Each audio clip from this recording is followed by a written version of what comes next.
Hi everyone, it's Rain here from Rain's Kitchen and Garden. I'm sitting in my garden today on a beautiful sunny morning in May in rural New Brunswick, Canada. And I wanted to talk today about the commitment of gardening and also about seedlings that don't make it, which is unfortunately a reality for most gardeners. But first, I want to tell you that my hat here, this is a Resistol Stagecoach. The brand is Resistol and the line is Stagecoach. Isn't that nice? And this is called a Stampede String. The ends are made of horsehair. It's very pretty. It doesn't come with the hat. You have to buy it separately. It pins into the hat, and basically, on a windy day, I'm not going to lose my hat. And because I live in the Maritimes of Canada, there are a lot of windy days, so I love having my Stampede strings. So I just wanted to mention that. So the commitment of gardening. I started gardening in my 20s, many moons ago, when I was living in apartments in the city. I basically used to buy flowers from the nursery and I would put them on my balcony and I would take care of them all summer, and they were so beautiful. I loved it. But I never really had any room to do any kind of vegetable gardening. When I started to rent houses and cottages instead of apartments, because I couldn't stand having neighbors on my wall, I'm just like that. I don't like hearing other people living next to me. I started to do container gardening, but I always bought the seedlings from nurseries. I never started them from seeds. Back in 2017, I decided that I'm going whole hog now. I'm starting everything from seed and I'm going to learn as much as I can about gardening. And it's always a learning curve. No matter how many years you've been gardening, you always learn something new because we're not born with that information in our heads. We have to learn. So I started everything from seed, and I made a lot of mistakes. I had a lot of losses, but I also had a lot of success. But there are things that you can't control, like the elements.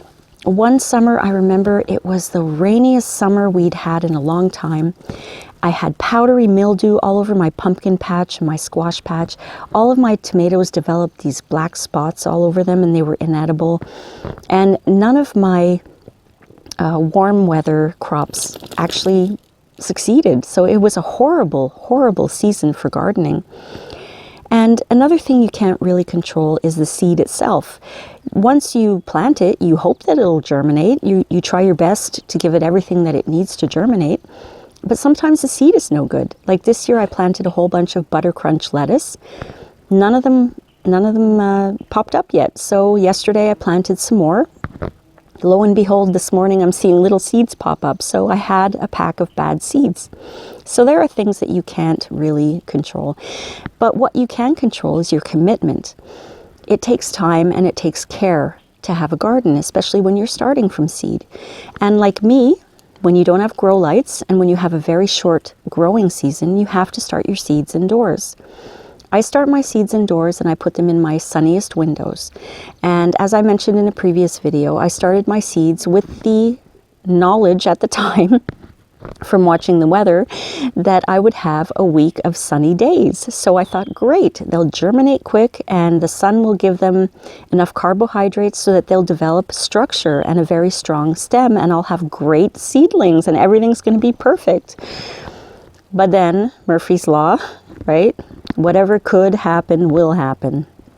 So my week of sunny weather turned into a week of rain and overcast. So my seeds did germinate because they had daylight and because I kept them moist, but they didn't develop the structure they needed, the carbohydrates they needed to develop strong stems, and they became leggy. I have a video on what I did to try to help my seedlings because they were leggy, and I'll link it below. But for some crops, that wasn't enough. My tomatoes, all of my tomatoes died, and I had 4 trays like this of tomatoes. As you can see here, leggy, not strong enough to hold themselves up. They didn't get enough sunlight at the beginning to develop that structure they needed to make those carbohydrates they needed to have a strong stem, and they didn't survive. Despite my efforts by bringing them outside into the sunshine, they didn't make it. So I'm a little sad about that, but what I'm going to do today is plant more tomatoes. And now that the weather is a little better, I can bring them outside for a few hours every day so that they'll get some sunlight. But it's interesting, another thing you can't control. Some crops actually are okay. Most of my crops are okay. These are my peas, but look at this. Look at that structure. And they were in the same window as the tomatoes. So that just goes to show, depending on the crop, you know, these obviously didn't need as much sunlight to develop the carbohydrates for the structure. So it just all depends on the crop as well. I lost my cauliflower and my broccoli. I lost my beets, unfortunately. And I lost some herbs. And what else did I lose? I lost my marigolds and my morning glories, my flowers. The sunflowers, thankfully, because I think I helped trellis them, that they made it. But these tomatoes, this just breaks my heart. The tomatoes, because I'm a tomato woman, and I really wanted to grow enough tomatoes to preserve over the winter. But you know what? I'm going to try again. So I just wanted to make that video today just to let you know how things were going here. And due to circumstances beyond my control, I lost some seedlings, but that's okay. Going to try again. I hope you have better luck than I do. Leave me a comment and let me know. Thank you so much for watching today, and I'll see you next time. Bye.